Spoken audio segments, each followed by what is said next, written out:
నమస్తే అండి. మరుగుమందు తయారీలో ఉపయోగించే మరల మాతంగి కాయలండి. ఈ కాయలలో ఉండే గింజలు మరుగుమందు తయారీలో మనం ఉపయోగిస్తాము. ఒక మనిషిని మన దారిలో తెచ్చుకోవడం కొరకు ఈ మరుగుమందు ప్రయోగం చేస్తాము. ఏ మనిషి అయితే మన మాట వినరో, మనం చెప్పినట్లు ఉండరో,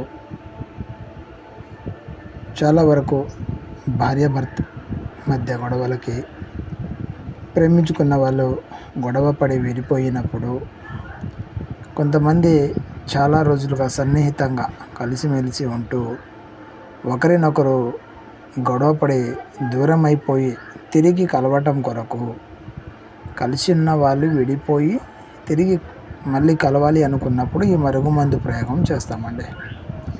వాళ్ళు మళ్ళీ కలిసేటప్పుడు ఒకరికి ఇష్టం ఉంటుంది, ఒకరికి ఇష్టం ఉండదు.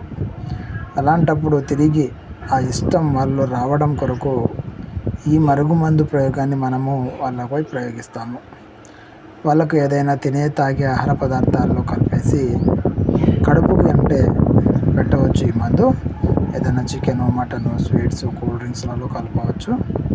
ఈ రకంగా వీలు కాదండి, వాళ్ళు మా దగ్గరకు వచ్చే సిచ్యువేషన్లో లేరు అనుకుంటే వాళ్ళకు తగిలేటట్టు వాళ్ళు వేసుకునే బట్టలకైనా, చెప్పులకైనా, తలకైనాను పోయవచ్చు.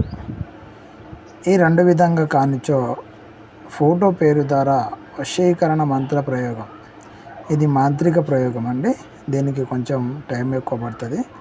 మీకు మందు పెట్టడానికి వీలుంటే అది పెట్టడమే మంచిది.